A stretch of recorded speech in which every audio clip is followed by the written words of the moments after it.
اتفضلي يا دكتورة علا. Well, good evening, and it's quite a pleasure and an honor to be presenting this important webinar on the challenges and advances in management of lung cancer.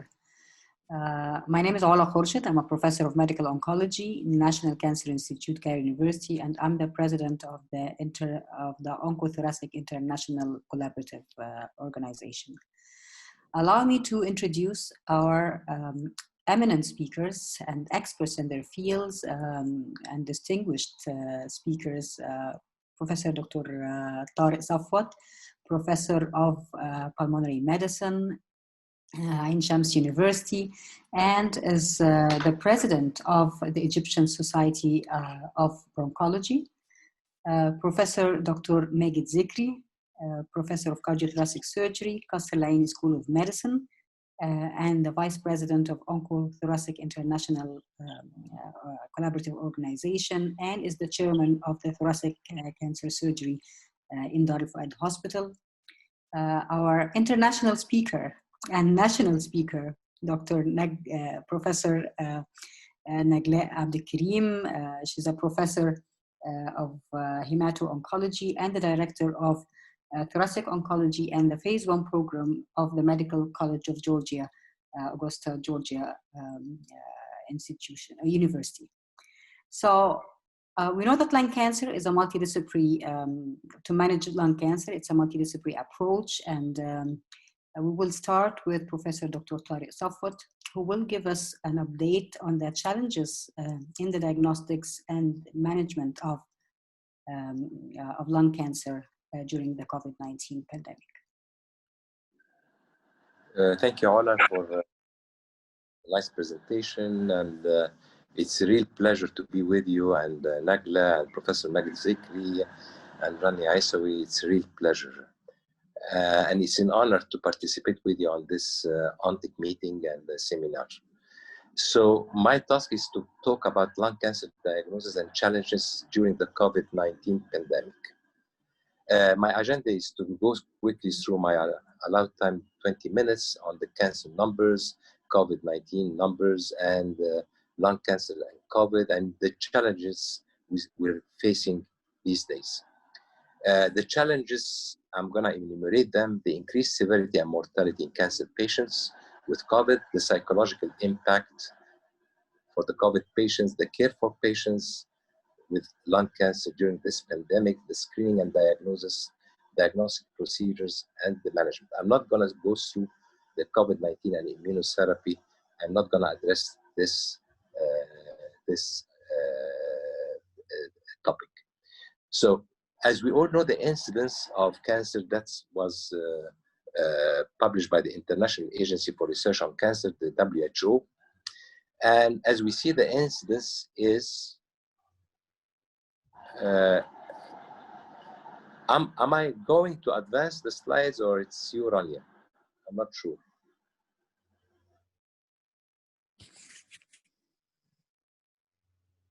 رانيا انا اللي هقدم السلايد ولا انت اللي بتقدميها؟ بقول نكست. حضرتك احنا في انهي واحده دلوقتي؟ احنا في اللي بعد دي على طول، بعد التشالنجز اللي بعديها يا رانيا. هل اخليك انت يا رانيا اللي تتولي الموضوع الادفانس؟ نكست، اقول لك نكست يعني يا رانيا؟ ايوه يا فندم. مين اللي هيعمل ادفانس سلايدز، انا ولا انت يا رانيا؟ انا هعمل، بس حضرتك قولي نكست. اوكي، سو جيبي اللي قبليها يا رانيا لو سمحتي. السلايد اللي قبليها يا رانيا.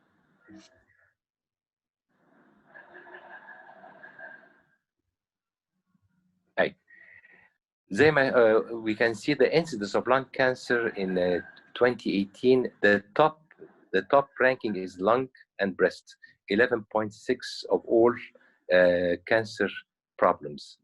And the mortality, of course, the lung comes as first, followed by the colorectal, stomach, etc. So we have here a lung cancer which is really high together with the breast cancer. Next slide.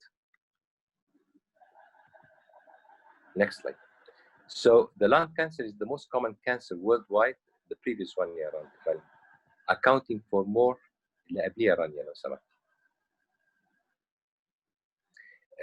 Lung cancer is the most common cancer worldwide, accounting for more than 2 million new cases, and برضو around a little bit less than 2 million deaths in 2018.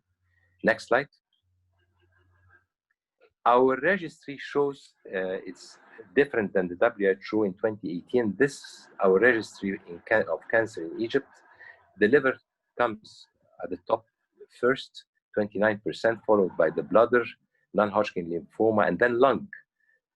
So the lung comes in the fourth ranking, followed by prostate, etc. So I believe personally that we have to refresh our registry with our fellow oncologists, because I think there are a lot of lung cancers which are not really been in the registry.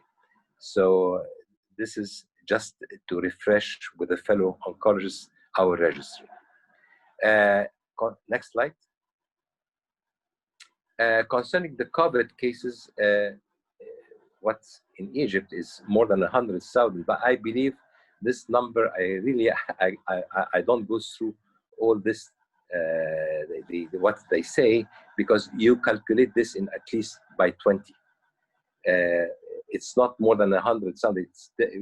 I believe it's more. You multiply this number with 20. So I believe the people or the patients who developed COVID in Egypt were more than 2 million or 3 million, at least. Next slide. This is an X-ray of a patient having COVID-19 with lung cancer. And as we see that there is this confluent shadows and the ground glass opacities and the perihilar shadows here, and the confluent mosaic ground glass opacities apparent in the scan. Next slide, please. So the several studies have reported an incidence rate of COVID in patients receiving active treatment for cancer between 0.79 or 0.8 to 4%. So the incidence rate in patients with cancer was found to be higher than the rate experienced in the local community. Next slide, please.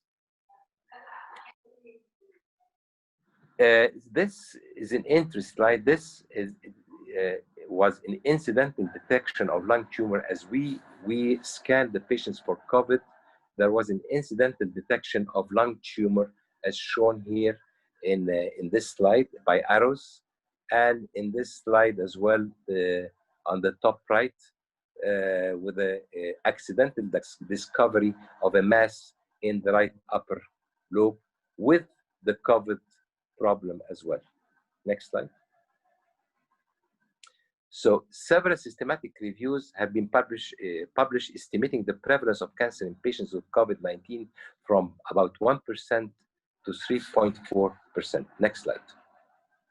So our challenge here, increased severity and mortality. Next slide.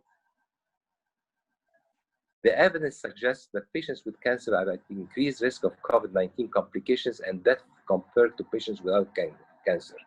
As we all know as well, what the patients who were admitted for ICU admission with lung cancer were put on mechanical ventilation up to 40%, 39%, and the mortality rate for those having cancer and COVID was as high as 30%.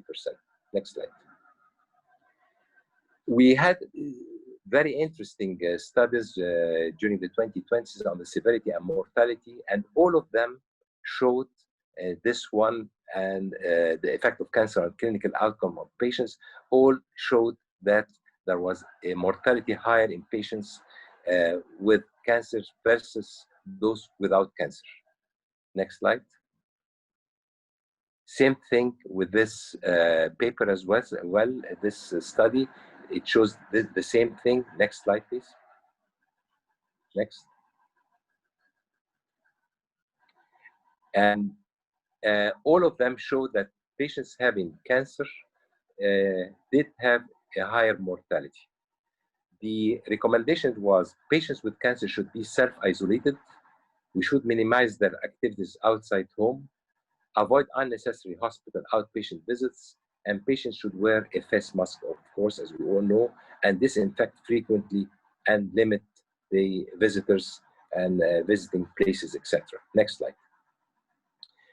Psychological impact is very important as well. Next slide. Next slide. The patients themselves have been deeply affected by the knowledge of the high risk of serious complications if they are infected, and the cancer patients feel isolated and may experience emotional distress and an anxiety triggered by the COVID-19. We all experience this in our practice. And the recommendation was as well is to ensure the well-being of patients, providing a safe environment and effective compassionate care, to encourage to explore ways to cope with the stress, with physical activity, balanced diet, adequate sleep, etc. Virtual community and patient support groups can be excellent sources of encouragement. Next slide. Another challenge is the care for patients with lung cancer. Next slide. The COVID-19 pandemic affected healthcare systems globally and resulted in the interruption of usual care in many healthcare facilities.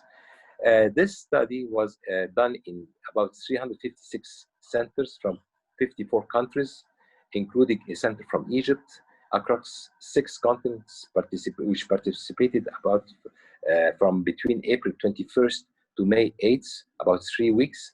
And the result was that the majority, next slide please, the majority of centers showed an 88% reduced their level of care during the pandemic. More than 10% of that patients missed at least one session of chemo. Patients in many centers, about 60%, didn't have the option of outside care, and the physicians followed really different guidelines for patient management during this pandemic. Next slide. So the recommendation was to have a good patient stratification, to stratify the risk status, prioritization of appointments and resource utilization, and definitely virtual clinic visits with proactive follow-up phone calls for monitoring side effects and patient condition is really important. Next slide. So concerning another challenge with the lung cancer screening and diagnosis. So next slide. Regardless of whether a patient has a non-small cell lung cancer or small lung cancer, the 5-year survival is only about less than 20%. And most lung cancers are in the late stage, unfortunately, between 3B or 4 when diagnosed, which is likely to be a result of the long interval between the onset of symptoms and diagnosis, which we all face this, unfortunately, in our practice. Next slide. And all the efforts of healthcare providers, in particular pulmonologists, were drifted towards the COVID-19 pandemic, resulting in reduced lung cancer referrals, diagnosis, and suspension of screening. Next slide. And in this slide, the previous slide, please.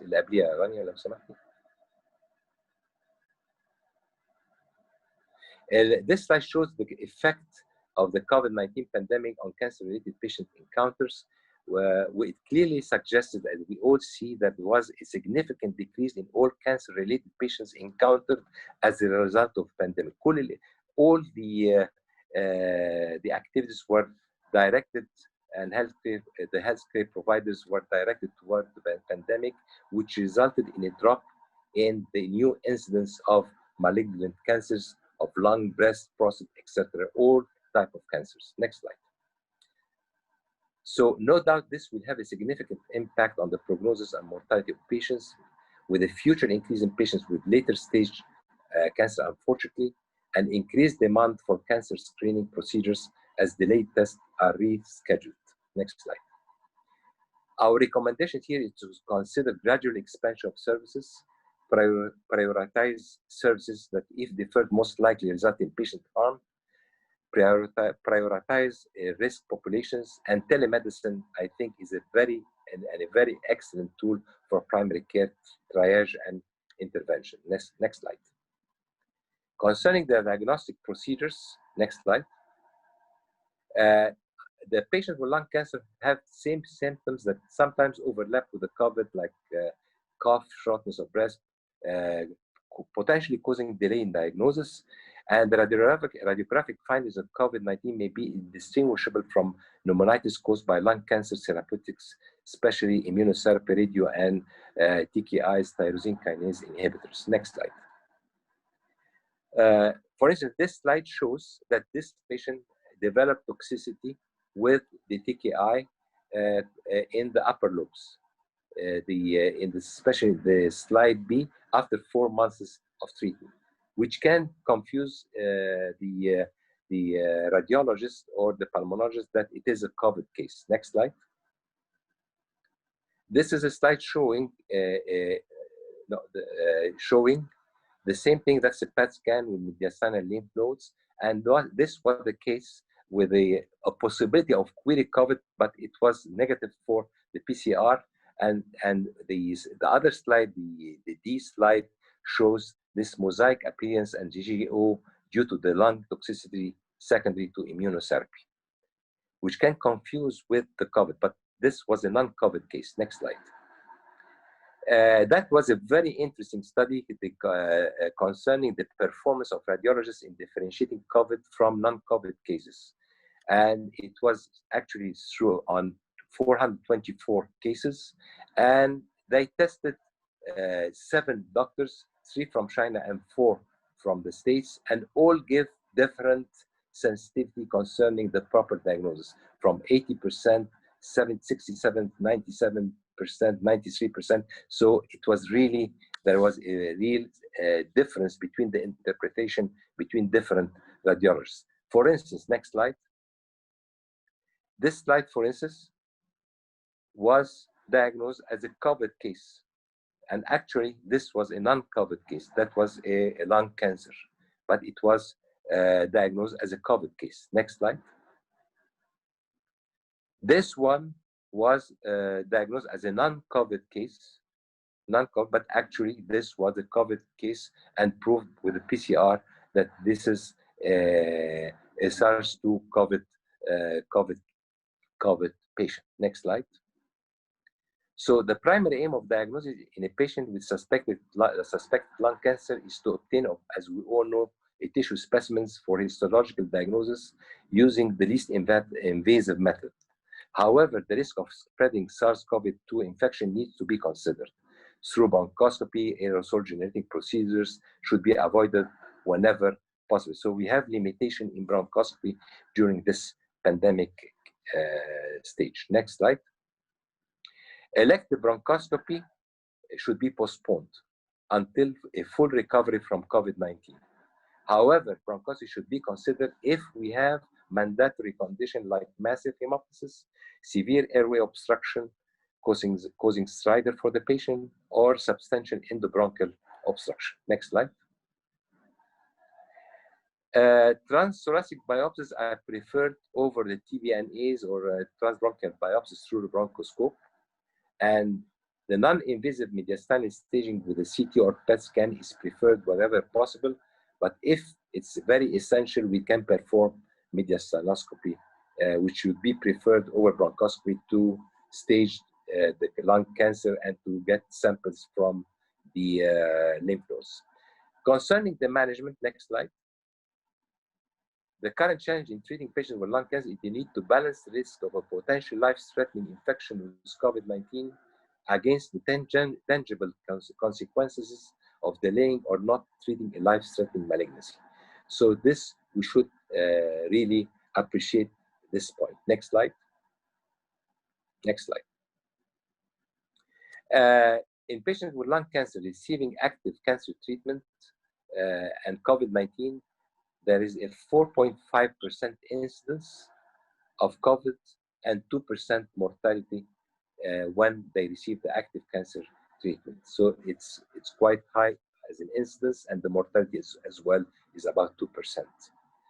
Next slide. The different the slide before, please. The different recommendation. السلايد اللي قبليها لو سمحتي. السلايد اللي قبله يا ريت.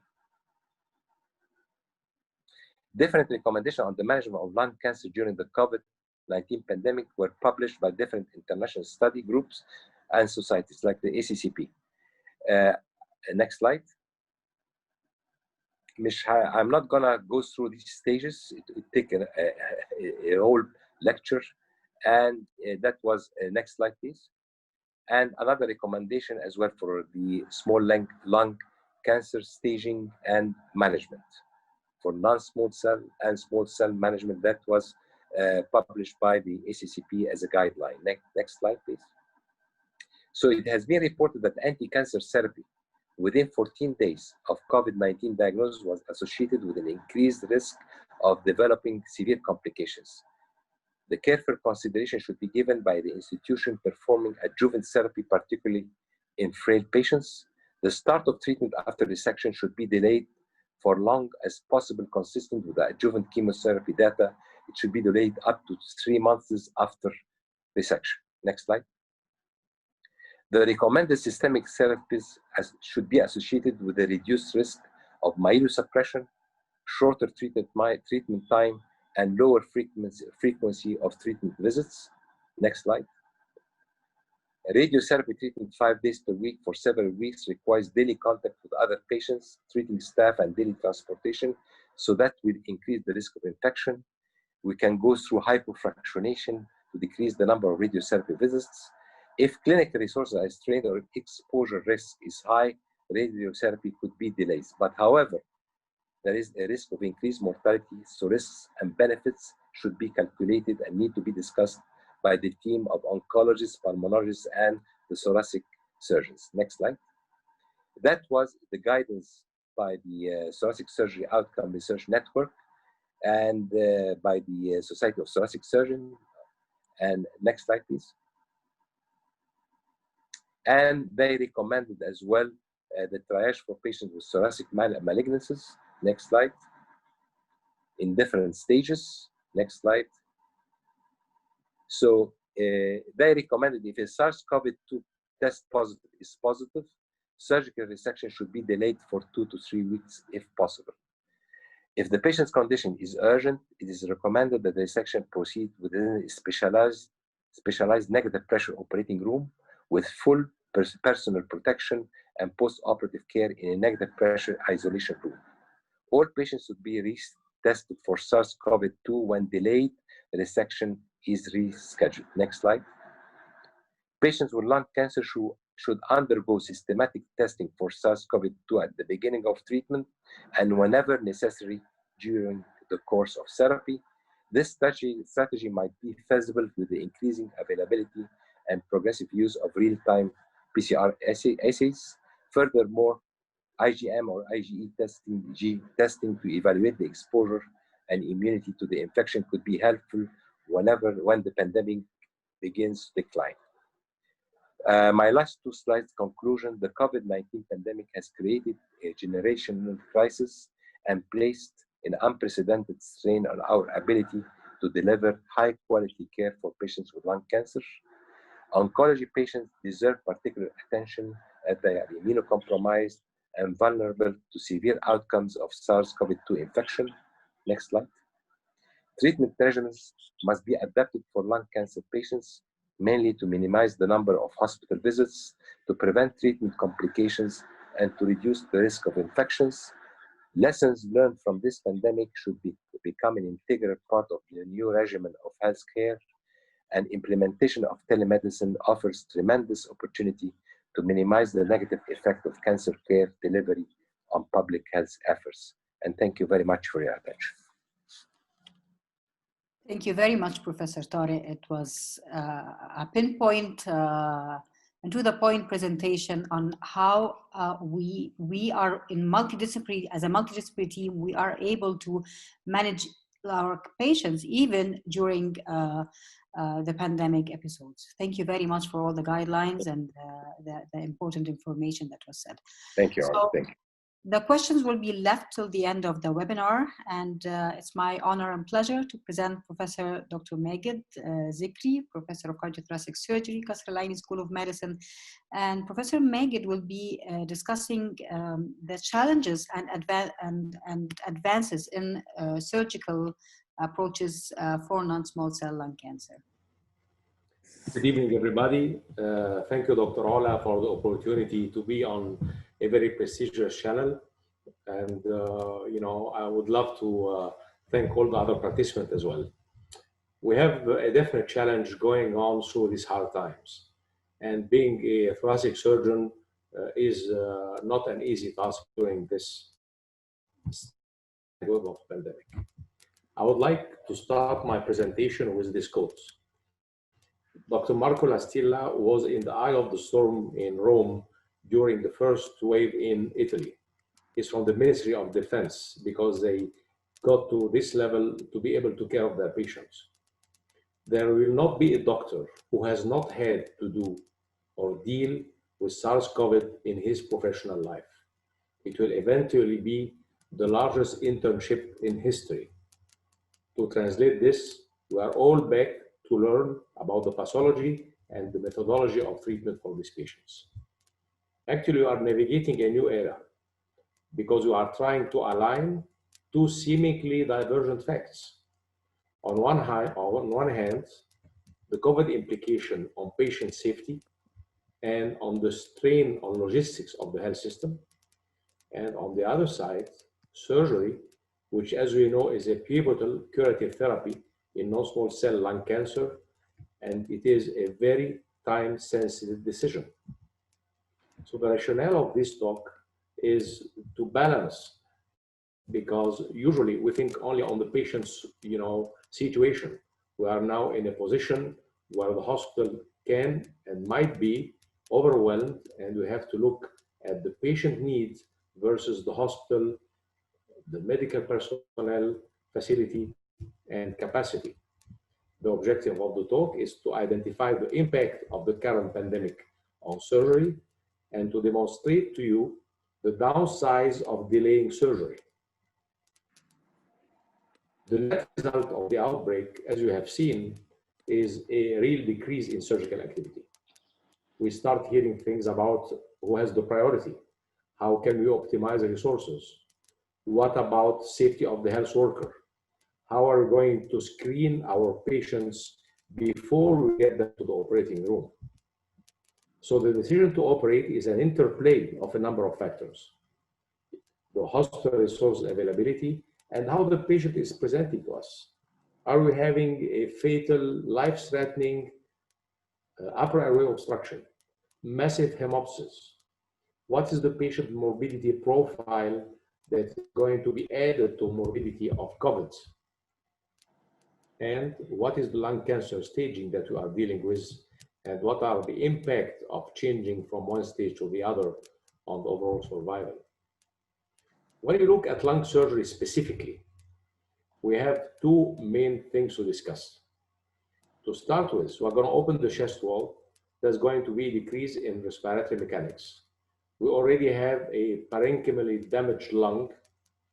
During the surgery, we are going to have to isolate one of the two lungs to be able to do proper lobectomy or pneumonectomy in a lot of situations, and for all minimally invasive surgery, as I will show you. And we'll end up with removal of some lung tissue. It might be as small as a wedge in subcentimetric lesions, but it can be all lobe. On the other side, the personnel is going to have a big load of virus during bronchoscopy, double loop intubation, and not only in the operating room. It depends how this is going to progress post-operatively, if the patient will need prolonged ventilation, and if you have chest tubes after resection with significant air leak.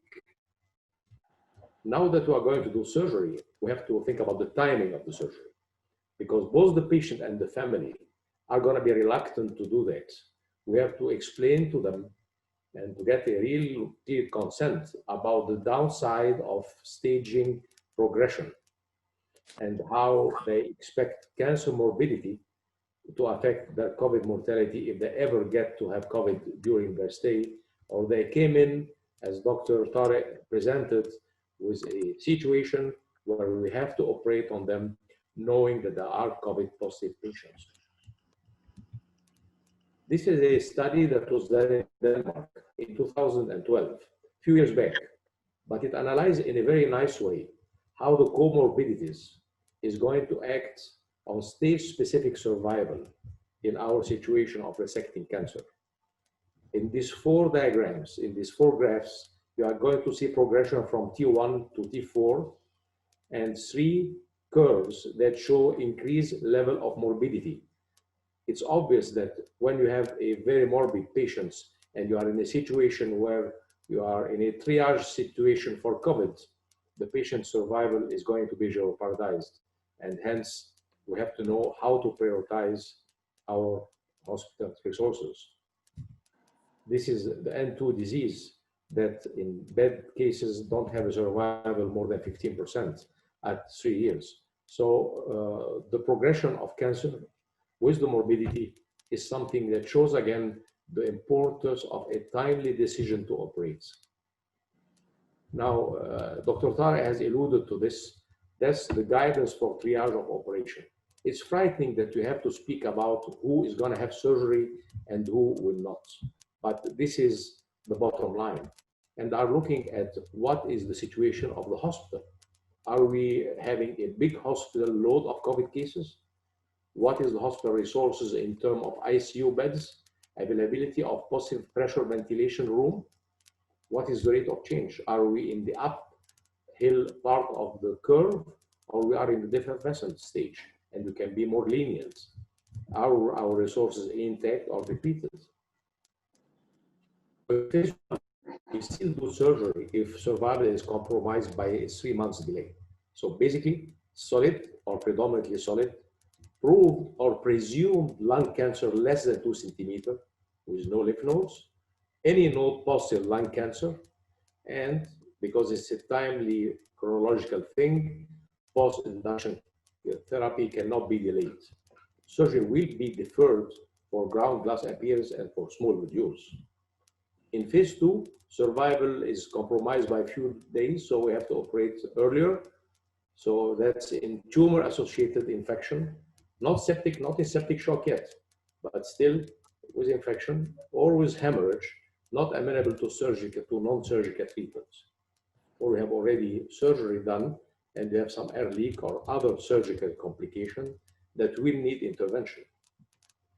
Phase 3 is for threatened airway, tumor-associated sepsis, management of surgical complication in the unstable patient.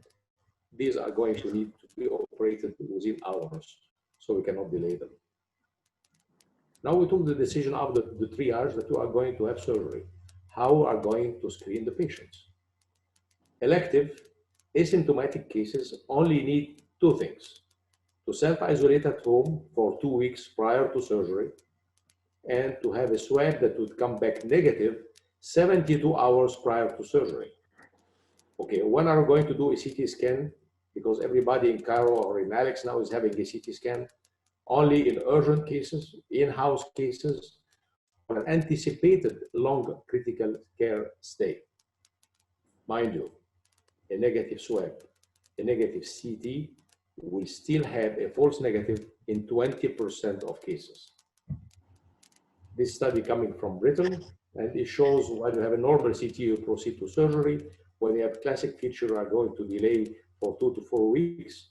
But the intermediate CT finding, we need repeated full clinical and lab assessment and repeat the CT in a couple of weeks. If there is no change, if these are fix all changes or resolution, then we're going to proceed to surgery. This slide is going to be like a glossary for the next slides. I tried to look at the different situation of the tumor size, the N situation progression, and if there is an M status or not, and see how this is going to imply differences in techniques and in outcomes for surgery. Now let us look at the volume of surgery done in any significant place. Now, whenever we have a big center, a referral center, that is having a very timely diagnosis to start of treatment periods, a very timely diagnosis to definitive operation treatment, these are going to have the best results. They looked into an American population of in excess of 200,000 patients in a 10-year frame, 1,200 facilities, and they divided the hospitals into 4 quartiles. Those who are quick, first quartile; those who are slow, taking their time, or for different reasons, comorbidity, in the 4th quartile between diagnosis, treatment, or operation. Look at the results. The red line These are the quick people. You diagnose, you have you interfere with surgery. Within 7 days difference, you have a difference in survival at 5 years from 60% down to 30%. Just to show you how critical the timing is to operate. Cancer, once diagnosed, need to be radically. Now, how are we going to operate? Now we know the importance of this. We have to get in quickly. We have the classic thoracotomy approach. 90 to 95% of resections worldwide are being done by this technique. More recently, we have options. Minimally invasive, video-assisted thoracoscopy. But during the COVID time, these are only to be done, again, only to be done in COVID time by a very proficient team. It's not the time to get a learning curve. You stay longer in the operating room, you have a conversion rate that may turn into more contamination. And once we have dripped the patient and we start the operation, the risk of contamination is minimal because viral load in the blood is very low except in very advanced cases. Now let's see how things progress into less invasive surgery over time. Multi-portal video-assisted thoracoscopy was introduced in the 90s, so there is nothing new about it. That was having a little bit of a progress into what's called uniportal thoracoscopy, and that had been an addition for sublobar resection with some adjunct to make it easier. Mainly dual point CT markers, either with a dye or with a coil. You put a marker on the porous surface, point number one. You put another marker in the depths of the lung on the tumor, point number two. And then if you are going to do a segmental resection, you either rip the bronchus, you insufflate, and you have a real good idea where is the delineation between the segment you are going to remove and the rest of the lung. The icing on the cake is the non-intubated thoracoscopy. The Chinese have a very large experience in this.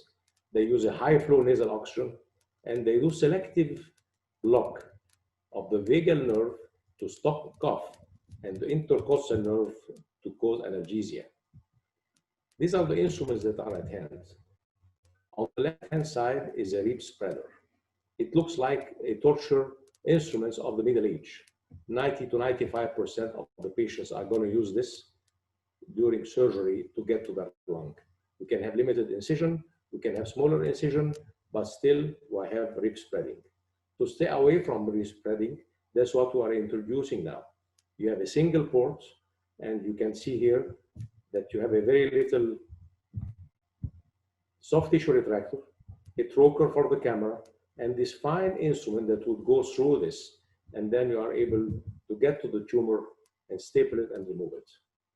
That is going to show you the multi-port, one utility incision to get the lung out, the part that you are going to remove, the stapler, and the thoracoscopy camera. Now that has been advanced. This is Dr. Diaz, and he's doing wonders. He is coming to us many times, helping us, and he's working alone. This is uniport, unisurgeon. He has the camera, and he has 3 instruments in his hand, and he's doing any kind of resection up to pneumonectomy with intrapericardial ligation of the pulmonary, intrapericardial control of the pulmonary veins. Very impressive. Why we want to operate early? Why we want to get the subcentimetric non-small cell lung cancer? Well, because this study is showing you the overall survival and the recurrence-free survival, whether you are going to do a lobectomy, segmentectomy, or a wedge, both are going to get you very good results, and most of these are going to have an N0 disease. So we really want to get these patients early diagnosed. I'm putting this slide from Taiwan just to put in perspective how difficult it is to get to the summit down there of non-intubated uniport or multiport segmentectomy. In a 4-year period, they have done about 2,800 cases. Of those of VATS cases, video assisted, only 100 were done non-intubated. So it's a very large experience to be gained. And as you see, the patient is awake. We have a bispectral index on his forefront, a nasal oxygen high flow, small incision. The assistant is holding the camera and learning, and the surgeon is using two instruments and gets anything out of the lung. Okay, the patient is coming late. Is he doomed? No, he's not. This is a case of T3 tumor and zero disease. 73-year-old man. He came with very minimal symptoms like chest and shoulder pain. Went to a number of orthopedic surgeons and finally did a chest X-ray. Finally, a chest X-ray. Now we take a biopsy and it's a squamous cell, and we did for him an en bloc right upper lobectomy, removing the second, third, and fourth strip before we are going to remove the lung. So we don't dissect the chest wall off the lobe, so we don't contaminate the pleura. We first remove the ribs, drop the rib with the lobe, and then deal with the hilum and get this out. And we have a reconstruction with a merceline mesh, as you can see, but it's a very big incision. We don't want to see the patient at this stage, and it's up to you, radiologist, pulmonologist, oncologist, to refer the patients early. I'm going to show you a case now, which is not a non-small cell lung cancer, but shows to you what you are going to do about a very large sarcoma. This is a patient coming from overseas, 35-year-old. You imagine he cannot breathe. Look where the carina is. He developed recent hoarseness and insisted to have this relieved. It's a salvage operation for debulking a sarcoma. Overall survival was 18 months, and you can see the X-ray on the other side. You know, the lung is not infiltrated. We just remove this. He came back with the deposits. We tried to give him chemotherapy with avail. Now we come to the end of this talk. What are the messages that we are sharing today? We always speak about a take-home message. Today, after the take-home message slide, there is a more important slide. So bear with me. What is the take-home message? Number one, we need to optimize the services and to tune this to the actual time of the pandemic to prioritize the patients that are going to go to surgery. Now, what are we going to do about the rest of the patients? That implies interdisciplinary cooperation between different institutions for urgent and emergency surgical needs. It also implies other non-hospital based, less invasive chemoradiology, which implies also an interdisciplinary teamwork, which we cannot overemphasize. Very important. We need to continue to build on the ongoing community tendency to monitor lung pathology by CT. This is very paramount to detect early lesion. Now, each one of you is going to go out. This is the message. Anti-tobacco advocacy on every occasion, please. I would dream of a day where all of us are role model non-smoker physicians. Low dose CT of the chest is very important for heavy smoker that cannot or unable to stop smoking. Regular chest X-ray for any bronchial related symptoms, all chest complaints, and any patients to have general anesthesia should have a regular chest X-ray.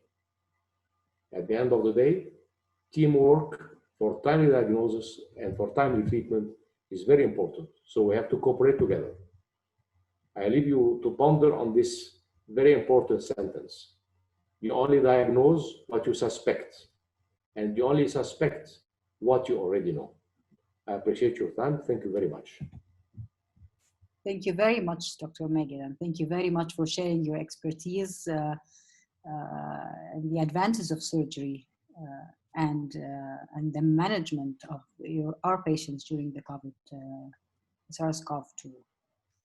So again, we're delaying the questions, and allow me to start my presentation.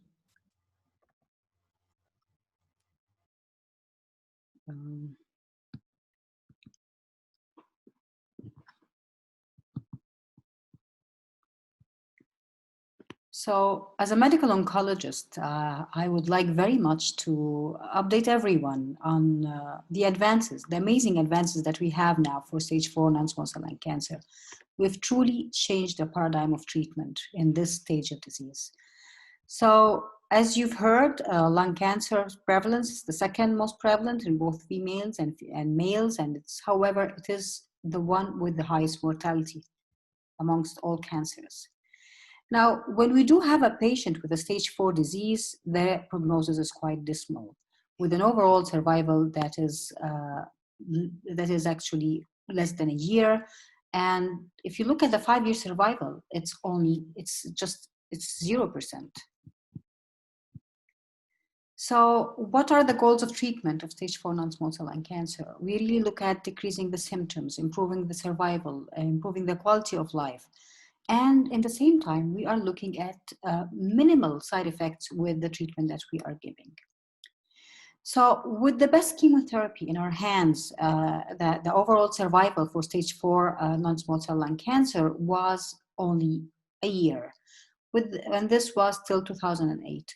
And it was a true unmet challenge. And we could only improve the survival to like 17 months with the maintenance treatment or adding the vascular growth factor inhibitors. However, again, we were left with a huge unmet need in the advanced non-small cell lung cancer. Then we had a revolution in the subtyping of lung cancer, and there was a true art of precision medicine. We went from treating lung cancer as one disease to histological subtyping, to squamous, non-squamous, and large cell adenocarcinoma, to identifying that there are molecular oncogenic-driven mutations that need to be assessed, and to understanding the importance of the PD-L1 expression in our patients.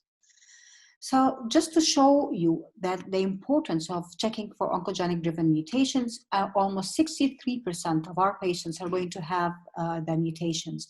Most importantly are the EGFR mutations, the ALK mutations, the ROS1, the BRAF. So a true paradigm shift in the pathological assessment.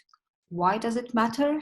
Because we know that the survival of our patients is if they have an oncogenic-driven mutation and you give them a target treatment, their survival is significantly higher than those patients who have the mutation and don't get the target treatment or who don't have the mutation. So just an example of the oncogenic-driven mutation, and the most common is the EGFR receptor mutation. This is a transmembrane tyrosine kinase receptor. When a ligand attaches to the extracellular domain of the receptor, this starts a cascade of kinase domain phosphorylation and leading to signal transduction. Now, EGFR mutation is in the ranges of 15%, and it can be as high as 62% in the Asian population. And in Egypt, we know that it is mutant in around a quarter of our non-small cell lung cancer patients. This is when the mutation occurs, it's in chromosome 2, and when this happens, we have an innate and continuous activation of the kinase domain, regardless of having a ligand activation, which leads to continuous proliferation, survival, invasion, and metastasis and angiogenesis. So realizing that changed the roadmap of treatment of lung cancer in 2009, because we knew that when we give the EGFR tyrosine kinase inhibitors, we actually have a much better response rate, almost 80% response rate, progression compared to only 40% with the best chemotherapy that we have, a progression-free survival of 10 to 13 months compared to only 5 to 6 months, and an overall survival of beyond 2 years. Remember, with chemotherapy, we only had an overall survival of 1 year.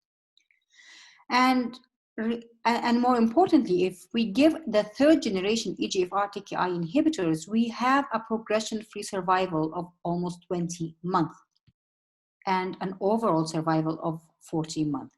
So in a stage 4 non-small cell lung cancer, we are now able to push the overall survival of our patients to almost 14 months.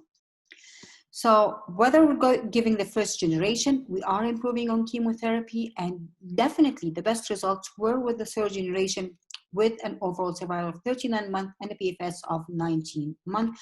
And when we sequence our treatment based on the detection of the further EGFR mutations, we are actually able to significantly improve the overall survival. So we went from a PFS of only 4 months and an overall survival of 12 months with chemotherapy to a PFS of 30 months, and now we can actually have an overall survival that is approaching 5 years.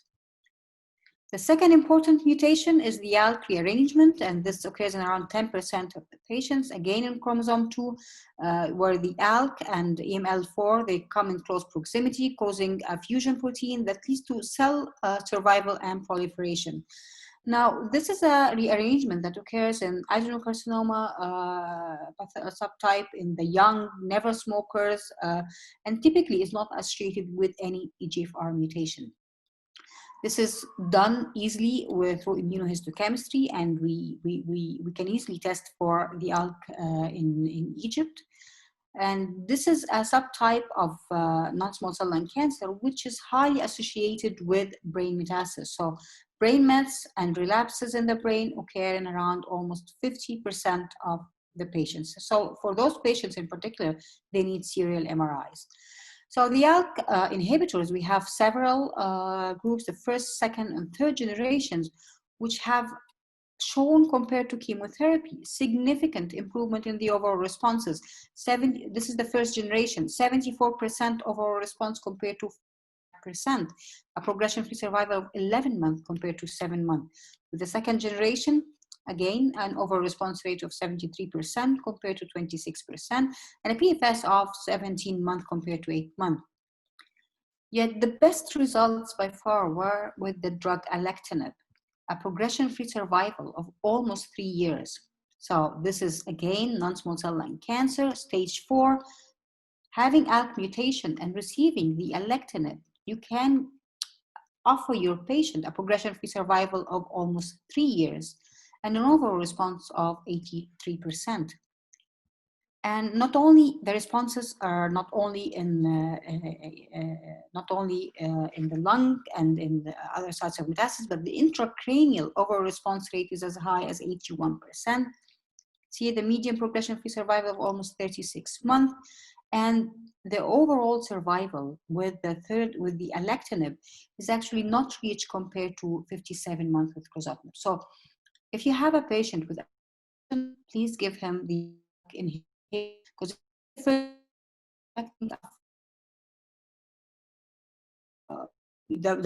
overall survival is almost 5 years, and if you give the second generation alectinib, it is not reached. The overall survival is quite long.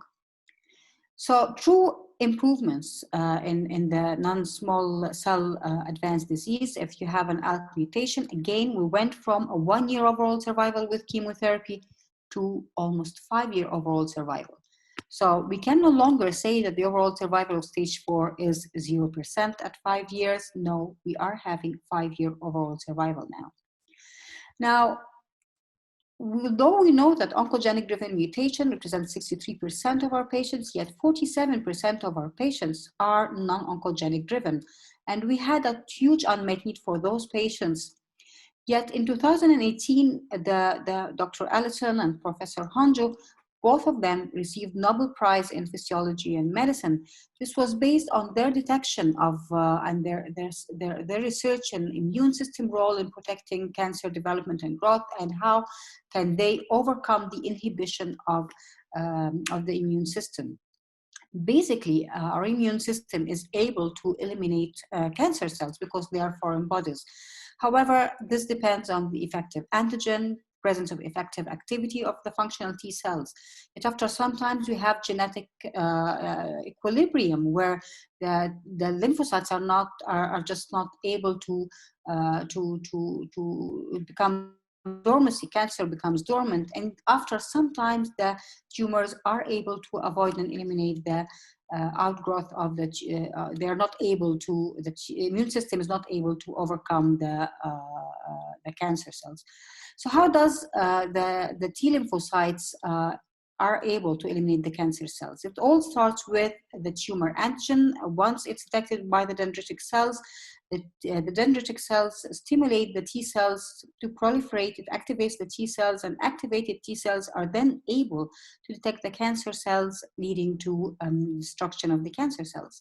So basically, we have three important points: the tumor antigen presence, the activation of the T cells through signaling through the CD28, and ability of the T cell to effectively eliminate the cancer cells, what we call the effector sites.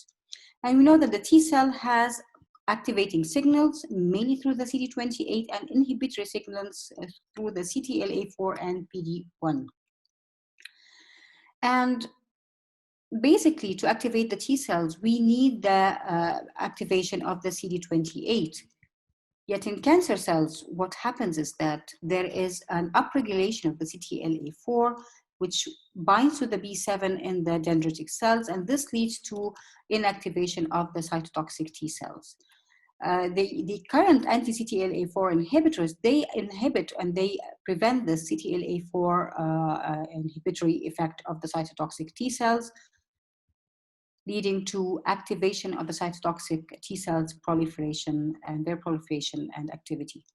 Now, the other way that the immune system is being damped by the cancer cells at the effector phase, where there's an upregulation of the PD-L1 receptor, and which binds to the PD-1 on the T cells. This leads to energy and lack of efficacy of the T cells and masking of the T cell tumors by the T cells. And we have several anti-PD-1s and anti-PD-L1s, immune checkpoint inhibitors, that are able to overcome this PD-L1 receptor activation, leading to efficacy of the T cells in attacking the tumor cells.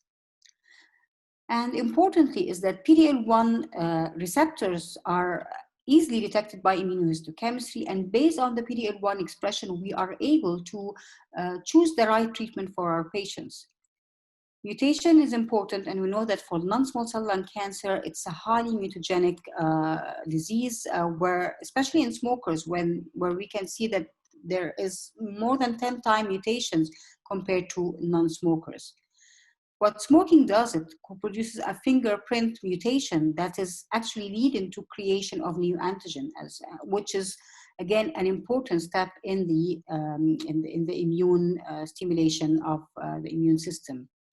So as I said, PD-L1 expression is very important in choosing the drugs that we give, and having PD-L1 expression more than 50%, actually for those patients, we can give single agent immunotherapy.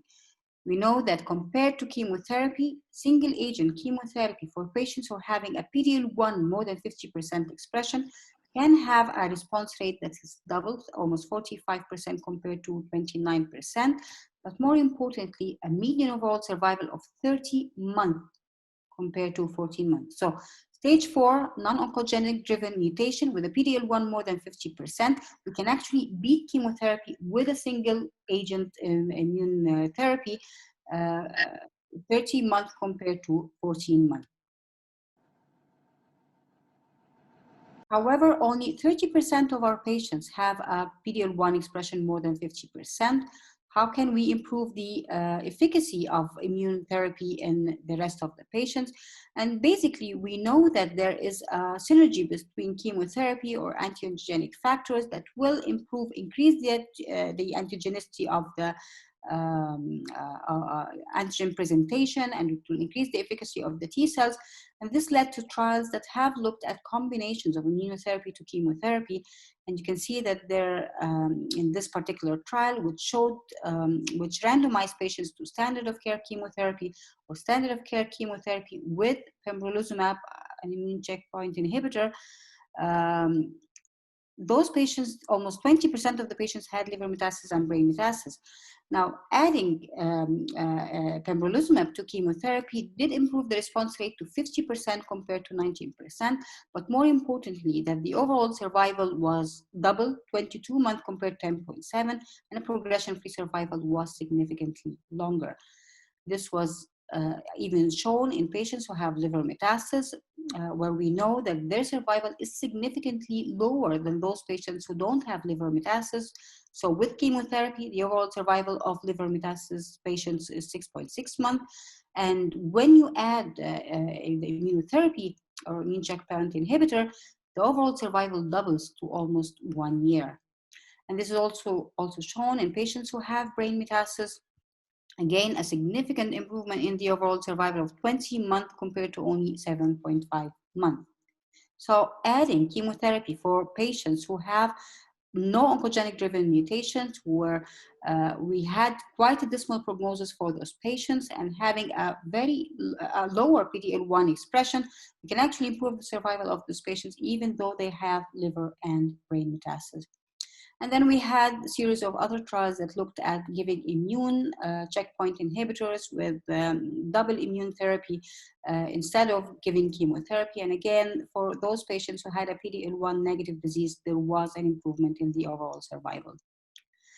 So treatment options in the non-oncogenic driven mutation is basically based on the PD-L1 expression and can be either immune checkpoint inhibitors for the more than 50% or immune checkpoint inhibitor with chemotherapy for those having less than 50%. And for the negative immune checkpoint inhibitors, again, the chemo immunotherapy.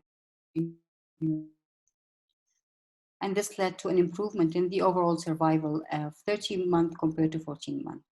Now, looking at giving the immune checkpoint inhibitors, even in the second line, it's still as effective. And importantly is that when you look at the 5-year overall survival for a group of patients where we said that it's a 0% overall survival, giving immune checkpoint inhibitors, we can have a 5-year overall survival of 16%. So truly changing the treatment and the survival of those patients. Now, we do see unconventional toxicities with the immune checkpoint inhibitors, and most importantly is the pneumonitis, which is currently of utmost importance, especially that we are in the era of COVID-19, and it's becoming more challenging for us to diagnose the toxicities and of the toxicities of the immune checkpoint inhibitors and the COVID-19s because of the overlap of the symptoms and the radiological appearances. So how do we manage our patients in the SARS-CoV-19? And let me just tell you that actually a patient who has lung cancer has the highest mortality among all cancer patients during the COVID-19. Almost 30% of those patients have a high COVID-19 related death. And the challenges, as I said, it's in the symptoms that are very similar to lung cancer and in the radiological challenges. You can see that this is a CT chest of a patient who is on pembrolizumab and is having pneumonitis. And this is the CT chest of a patient who's having COVID-19. Very similar radiological appearances. However, as Professor Tarek said, there are ways of diagnosing COVID-19. Now, there are risk factors for high mortality in the lung cancer patients related more to age, the presence of comorbid conditions, the performance status of our patients, whether the patient receives steroids or not, the type of cancer therapy that was given. All of this has been shown to be related to increase in the mortality. And currently, we do have guidelines that are telling us how to diagnose and to treat our patients in stage 4, whether they're having actionable target mutations or whether they're having non-oncogenic driven mutations, and whether or not they are on treatment or not on treatment. And I advise everyone to look at the most recent ISLC guidelines. Now, despite improvements in the stage 4 non-small cell lung cancer, it's not as dismal as we used to think. We have improvements in the overall survival of our patients, yet it is far better to diagnose our patients in stage 1 disease. Because again, we are looking for cure, and we can achieve cure for stage 1 disease in ranges of almost 80 to 90%. So this is why it's important as general practitioners to know about important lung cancer screening. And we have two very important trials that included thousands of patients, almost 53,000 patients in the NLST trial, and in the Nelson trial, almost 15,000 patients. And what these trials did show that there was a significant decrease in mortality, 86%, and in females, 61%. And the reason was that by doing low-dose CT for our high risk patients for lung cancer, the screening was able to detect lung cancer in stage 1 in almost 70% of the cases were stage 1. So this led to better managing of those patients and achieving cure with surgical intervention. And this is what we, as a group of consultants in the Oncothoracic International Collaborative Group, we are a group of oncologists, pulmonologists, thoracic surgeons, pathologists, radiologists who are involved in thoracic malignancies. For the first time, we were able to come together and to start and to work together in screening for high-risk smokers and in prevention of lung cancer together with the Ministry of Health, and this was advocated in 2019 during our first ONTIC meeting. So there is definitely an evolution in the management of non-small cell lung cancer. Historically, we had an overall survival that was quite dismal, a 5-year overall survival of 0%. With oncogenic-driven mutations, we can now achieve 5-year overall survival, median overall survival with the anti-EGFR or anti-ALK or anti-oncogenic-driven mutations. And for the non-oncogenic-driven mutation with the immunotherapy, whether alone or whether chemotherapy, we have a significant improvement in the overall survival and progression-free survival. So again, it's an MDT, and we can have a patient who's looking like this on PET-CT, yet with the recent treatments, you can actually cure your patient. And this is not without a price. Patients are going to have side effects, and this is where the MDT is quite important, and the importance of oncologists, pulmonologists, and surgeons together. And I thank you.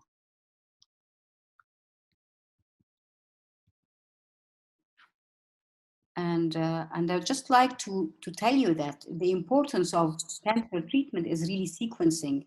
And in order to sequence for the oncogenic-driven mutant patients or for the PD-L1 positive patients, we need to know how to test and look for further oncogenic-driven mutations. So allow me to introduce Professor Nagla Abdelkarim. She'll be talking about the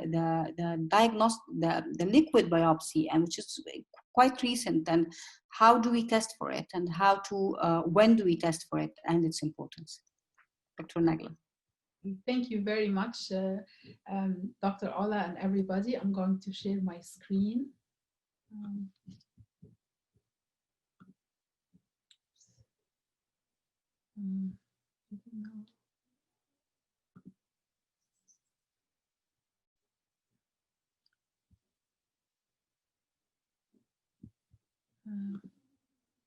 So here we go.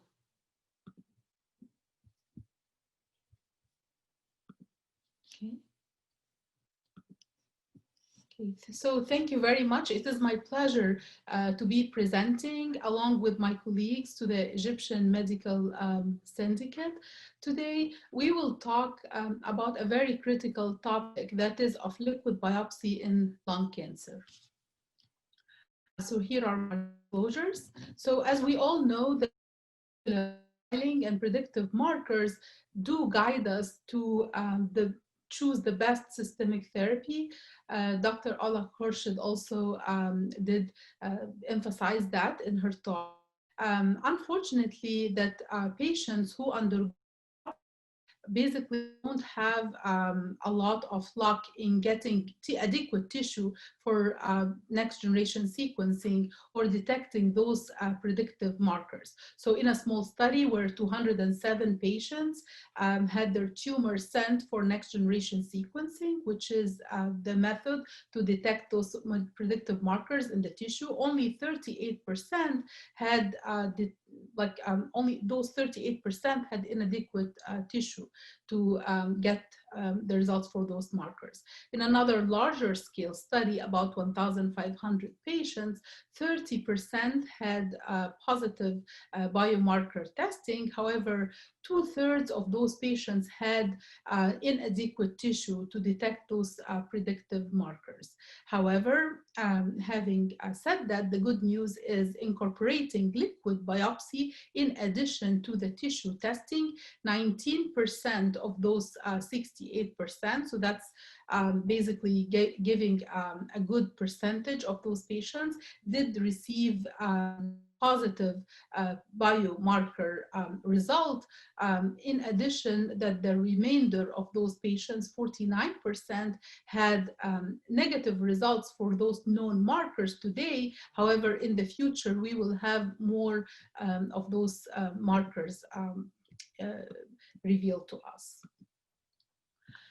So here in this slide, it really shows that tissue testing only tells us 18% of the time about the results for the most important findings of those of EGFR, ALK, ROS, BRAF, RET, MET. And those actually are very critical in getting patients to receive the best systemic treatment. Utilizing tissue testing first would have identified 67% of patients to have those recommended biomarkers, and only 33% would be identified later on if it's done as a reflex testing for those liquid biopsy. If the liquid biopsy is to be utilized first, then basically 87% of patients will have the guidance into the most important predictive markers, and 13% will need to have their tissue tested later on. So what are the predictive markers, or when do we have importance in that liquid biopsy to be reproducible and to detect results to us? So it was shown that larger tumor burden, worse performance status, unfortunately, bone metastasis, more poorly differentiated cancers are predictors of having positive results on the liquid biopsy. Basically, the age, the gender, the race did not really emphasize any differences in those results. So the increased DNA shedding was also found by the number of metastatic sites. So the more disease and the more metastatic sites, the more likelihood of having those basically positive predictive markers. So if we have both plasma and tissue together, they complement each other. So it's very difficult to say that we will only obtain liquid biopsy or we will only obtain tissue testing to get us the results for the EGFR, ALK, ROS, and all those important markers. However, in certain circumstances, we do not have enough tissue to have the molecular testing. So that's why we'll just have to rely on the plasma.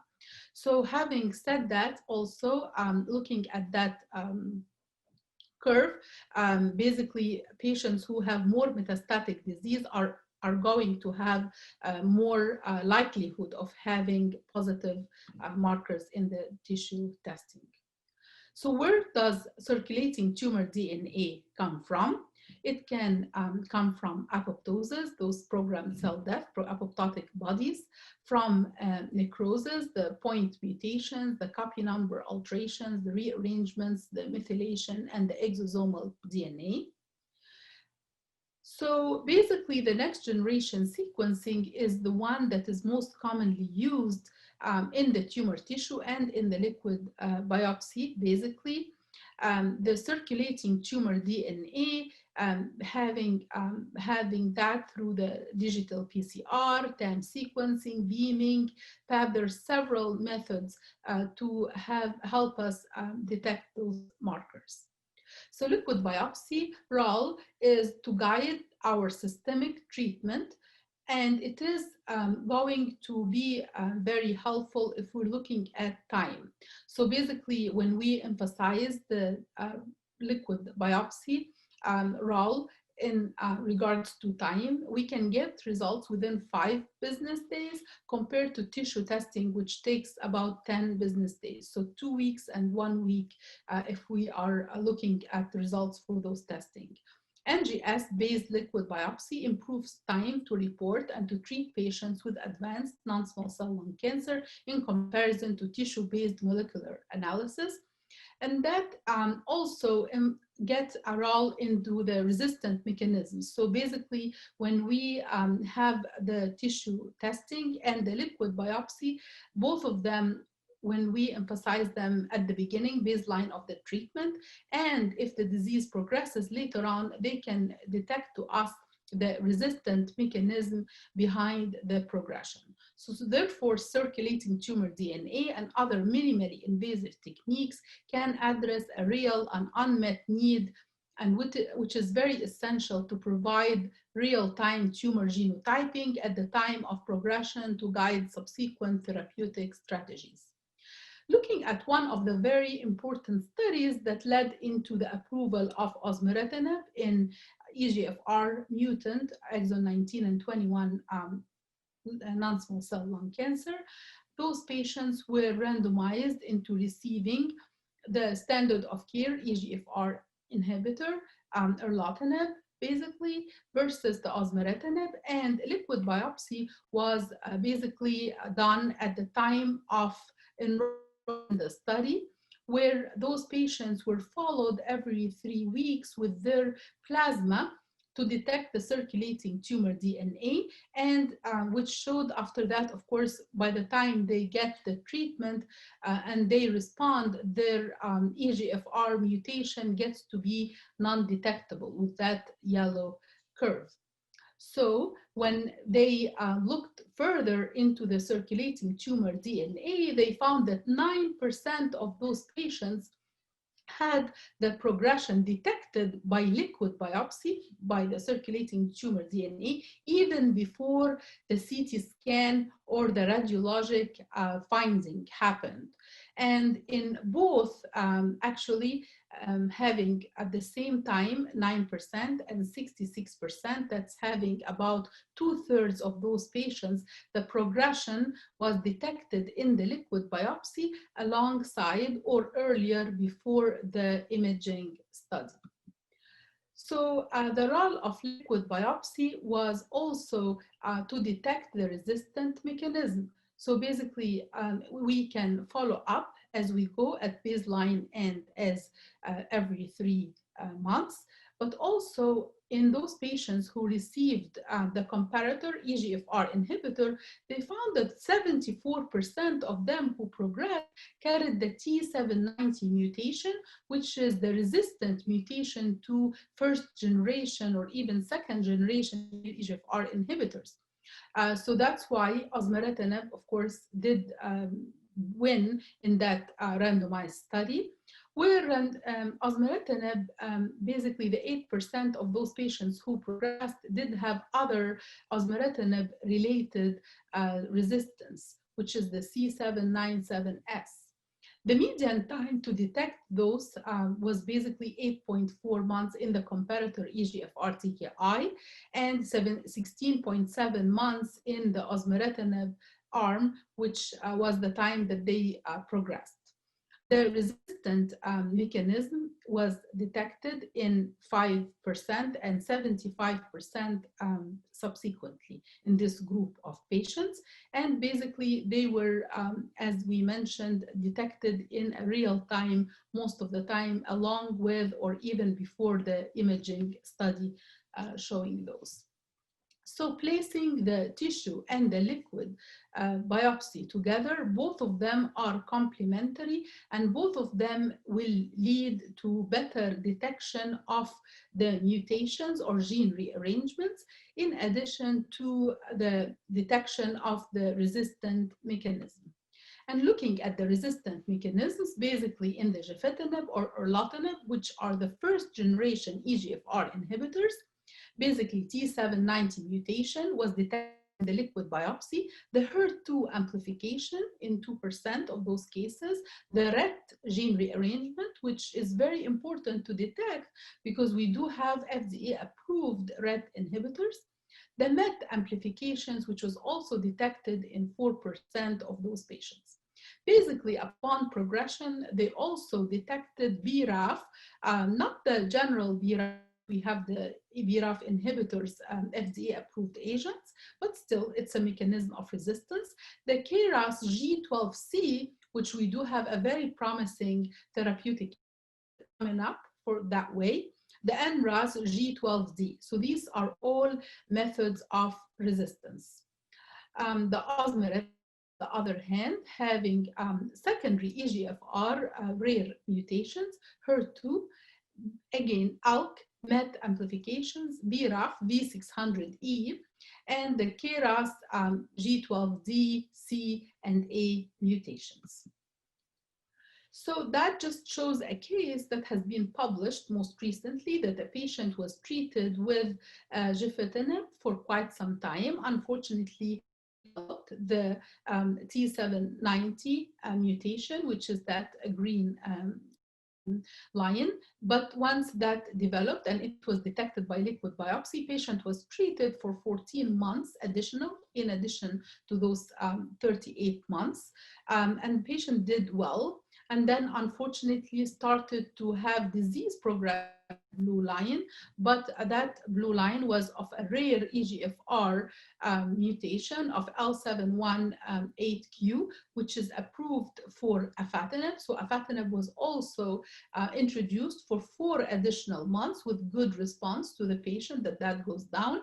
Unfortunately, patient progressed afterwards, but with the appearance of a KRAS mutation, and this KRAS 12, we don't yet have an approved therapeutic agent for that. However, probably in the future, as we go with the liquid biopsy, we're able to guide the best treatment, and that will reflect on the survival.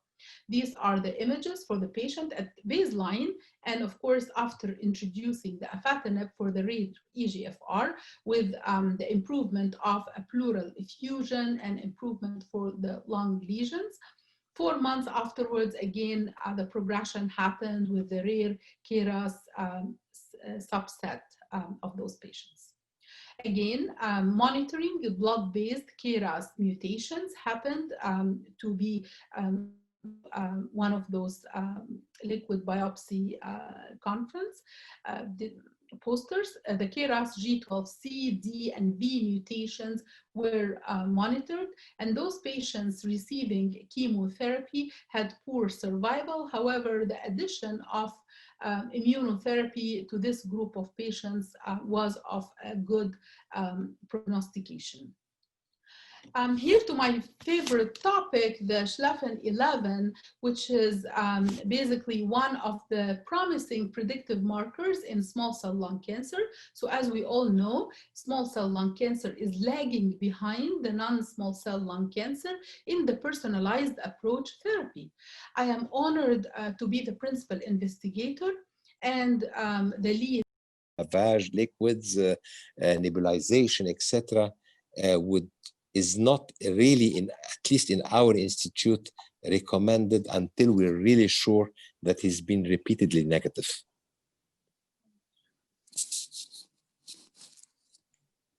The problem is that we have more fear that a patient would be positive, and we're refraining from treating patients or diagnosing patients, although most probably the patient is not having a COVID-19.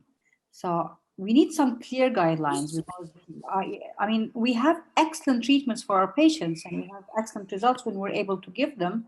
Yet sometimes when we delay these treatments, we're having problems. So I think it's very important that we have true guidelines on how to diagnose a patient with COVID, especially if he's a lung cancer patient, because we know how difficult it is to reach that diagnosis. So I'm sure the Egyptian Medical Syndicate and the National Cancer Institute, we all have guidelines that are helping to do this. We just need to put all the guidelines together. Well, the good news is that the vaccine is around the corner, and the first people who are going to receive it will be us, like the healthcare providers, and the next would be our patients, because these are the higher risk for catching the disease. The problem is, like, it's not going to be able to be distributed until 2 months from now, which is like in those 2 months, probably there's a lot of mortality and morbidities that's left there. I think that part of the problem in getting close to patients with COVID in Egypt is that the personal protection equipment, how we don it and remove it, is not very standardized. So people do take a risk to do any aerosol, producing procedure. That should not be the case. I think that if you are going to live with this disease, we're going to be able slowly to get into the culture of how to protect ourselves, rather than deferring indefinitely, because it's not going to stop. We're going to have for the next 4 months a very big interrogation mark, and a lot of patients are going to go through this very wide sieve, and we're going to lose them. So I understand that this is a risk for all of us, but I think if you are properly protected, if you are in the right environment, if your infection control officer in the hospital is very much up to the standard of, it's not only the matter of doing the procedure, is handling the samples, is disposing of the gowns. It's a whole system that need to be applied, so we don't have anybody that gets hurt. In the same time, we cannot ignore these people. They're going to be around for a long while, and we are not in a phase where we would say you are in phase 3. We are barely going into phase 1. So we are looking at 3 months of this. Are we going to really postpone all this procedure for 3 months? I doubt it. We have another question for you, Dr. Magued, and it's asking about the results of minimal invasive surgery in our Egyptian population. And where would the best training for that be? Let me tell you what we have done in Cairo University. We do have a wet lab center where we are going to get a repeated visits from our international visitor friends to initiate us to doing, the wedge resection and the bolectomy are very easy, just a stapler, but dissection of the hilum is delicate. The problem we are facing is the cost of the equipment, and the disposable are extremely pricey. Just to give you an example, if you do a lobectomy using the conventional technique, which is the cut and sew, and not using stapler, the cost is going to be a quarter of the cost of having this done by stapler, because you're going to need 3 or 4 stapler at least. That if you have a fissure which is delineated. If you don't have a clear fissure and you have to get a fissure done through stapling, that's another 2 staplers at least. So the cost of this makes training a big interrogation mark. The other thing is that a lot of the patients we receive are, again, advanced cases, central tumors that can be done, as I witnessed that in Shanghai, can be done minimally invasively, uniportal, but need a long learning curve. And the learning curve, putting stapler in the hilar vessel, is to be ready to emergency open the patient and put a clamp on the hilum until you figure out how to deal with it. So it's tricky. I think this is where the future is going to go. Slowly, we are going to have a decrease in the price of all this disposable, and this will reflect on a faster learning curve. But we have 3 centers, one in Ain Shams, one in Asyut, and one in Cairo that I know about. Probably there is more, and a number of persons are very involved into this. I received a question, and I didn't know if it happened just for me or for all the panelists. And it says, what's the new guidelines for COVID-19? I think we need that answer from you, Nagla, from the United States perspective, and from Dr. Tarek as our lead expert in pulmonary medicine. Sure. So I can say from the United States, actually, I was very shocked at the beginning when, you know, like how things were handled at the beginning, and people were doubting even that should we wear masks, not wear masks. The CDC guidelines were really behind. We can say that all of us were very frustrated, like what's going on? We did not have enough knowledge. We did not have enough information about the virus.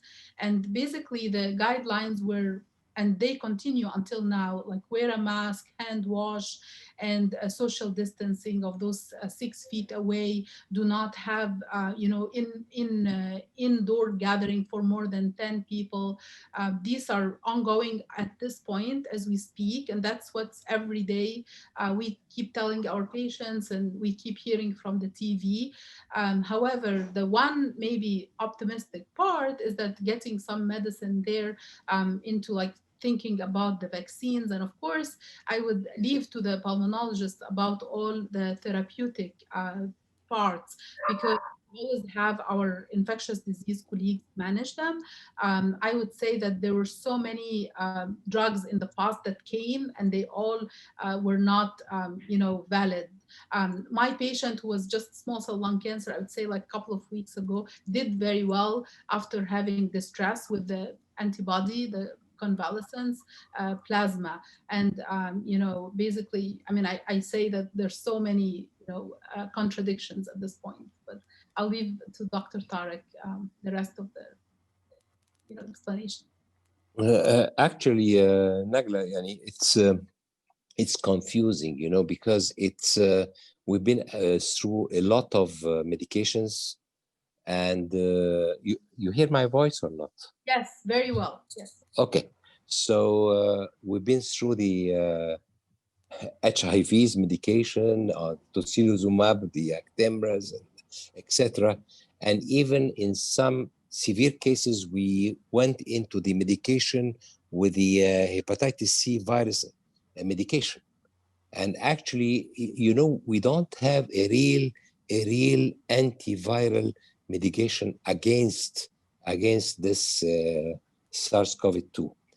So we were in the dilemma. And of course, antibiotics have been used a lot, you know, of course, the Zithromax, etc. But, and the steroids and a lot of stuff have been used. Actually, our protocol now is giving antibiotics to avoid the second invaders bacterial infection. We use some, you know, we give steroids. Anticoagulation is mandatory.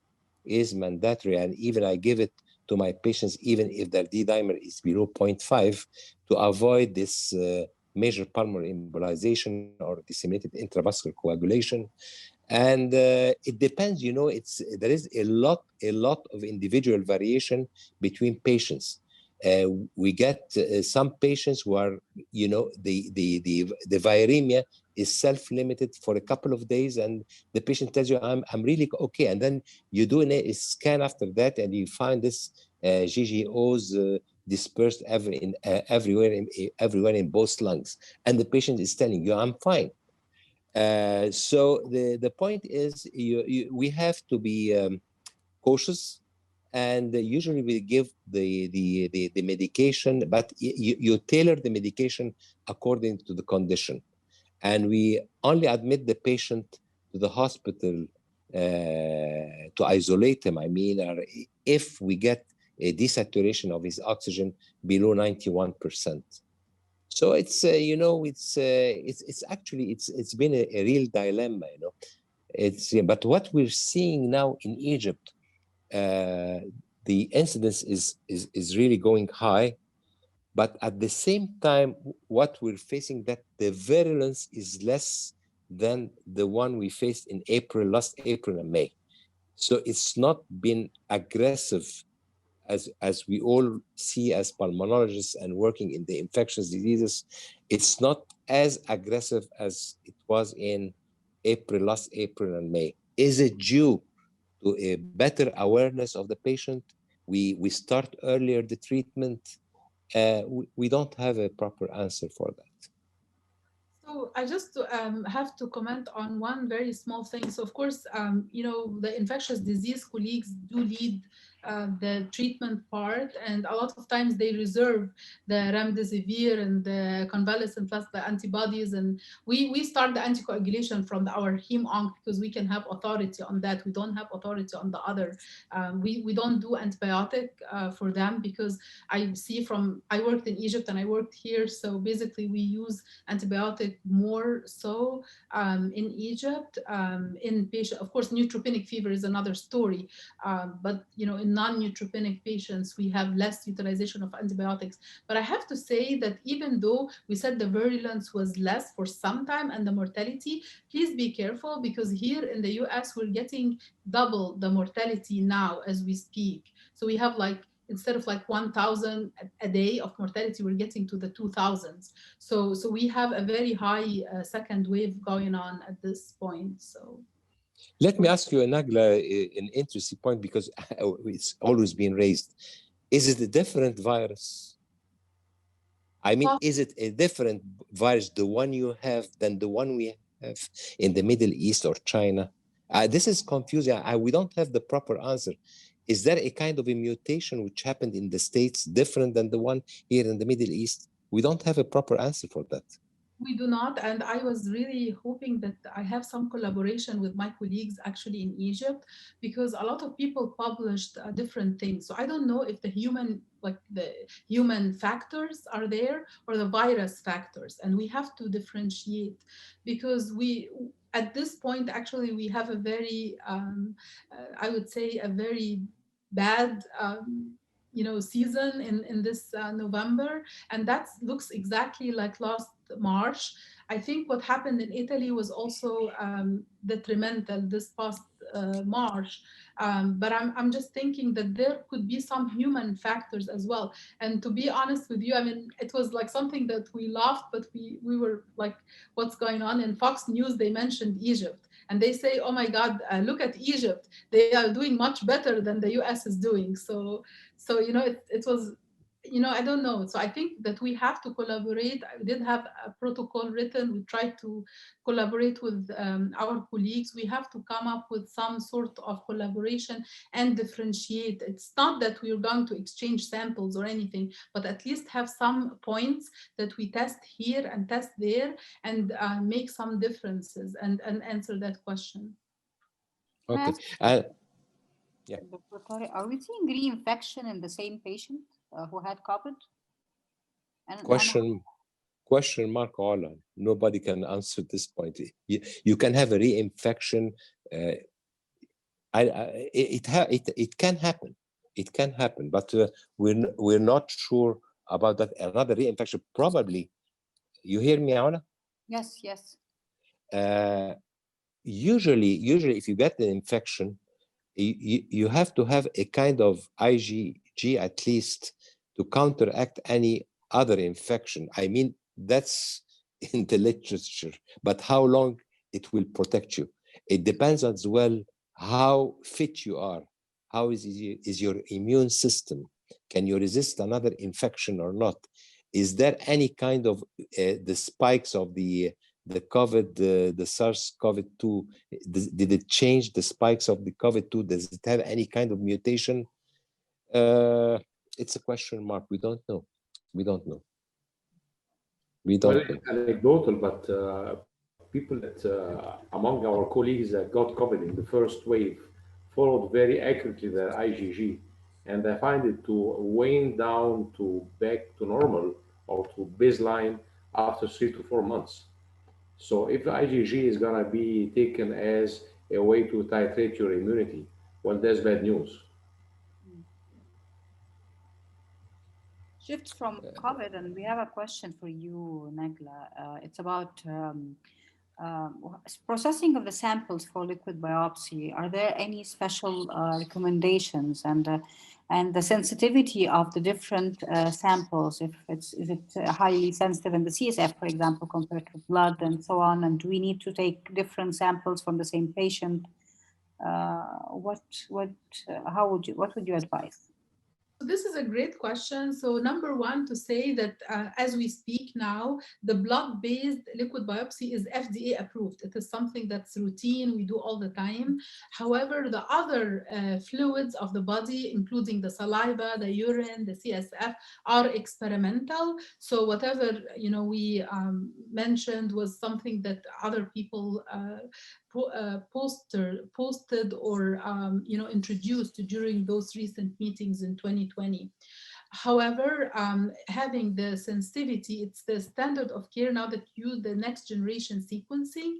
What I have been trying to, sort of like mention before, that was in the last couple of years, is that we really in Egypt need to have our own lab for tissue and liquid biopsy, because they're all sent out outside the country, because you don't have that technique. It's so easy to have the technique. It's not that hard. It's circulating tumor DNA, next generation sequencing.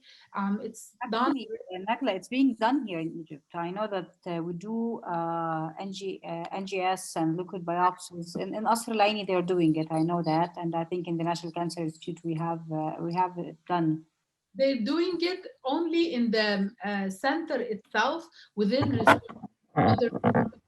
as routine for all patients in the community. That's what I know of. And that is something that we have to emphasize, because something so important is to come up with our own set of data as Egyptians, because we have, as I mentioned, there are human factors and tissue factors.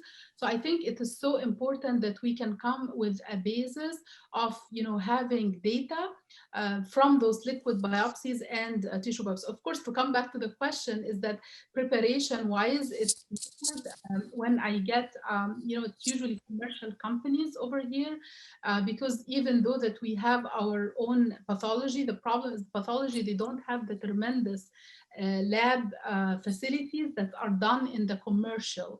So that's I think in all academic centers, because all academic centers are in the same spot. We have to utilize the commercial. Same like with the drugs, that drug companies, they have more facilities to commercialize the medicines. Same happened with the lab. So basically they gave us those specific tubes, and it's really just having, to freeze them and, to send them out with a DHL to those companies. And it's basically circulating tumor DNA extraction from the serum. So we're having a question asking about the new drugs. Are they available in Egypt? And yes, even the third generation drugs are now available for the EGFR mutant patients. We have osimertinib. It's available in Egypt. It's not reimbursed, although, however, it is present, and we have a lot of patients on it. And we have actually we have the anti-EGFR first generation is present in the National Cancer Institute. If a patient needs to receive it, we do give it to our patients. And for the ALK inhibitors, we have the first and the second and the third generation are actually here. Immunotherapy, Ola, is immunotherapy available? Immunotherapy is available. We have all the drugs. Durvalumab, I was just asking. Yeah, Tizo, the Durva, everything. Yeah, everything. Yeah. So, however, it is very expensive and still not reimbursed. Although we are, it has really changed the face of the non-oncogenic driven mutation. It is improving the survival tremendously. Right. And I think we need to find a way to make it more affordable and hopefully reimbursed.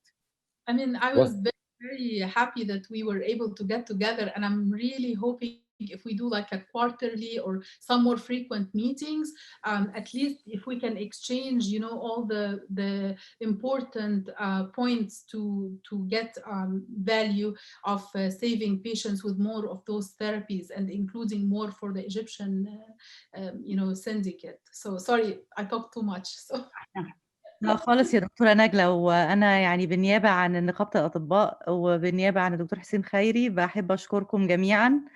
الحقيقة يعني كان ويبينار يعني فعلا مميز، وكان معانا مجموعة من الأساتذة الأفاضل، وبشكر الدكتورة أولا خورشيد على تنظيم هذا اليوم، وبشكر الدكتور ماجد ذكري والدكتور طارق صفوت والدكتورة نجلة طبعا عبد الكريم على مشاركتهم القيمة، وإن شاء الله نتقابل بإذن الله في ويبينارز قادمة بإذن الله. شكرا جزيلا، ألف شكر. شكرا، ألف I want شكر. to thank you لأن you are a great help and coordinator, and you're the one who made this happen. Thank you very much for everything. شكرا، ألف شكر، مع السلامة. شكرا، Thank you شكرا، everybody. It was a pleasure. ألف شكر. Thank you. شكرا يا علا. Thank you. Bye.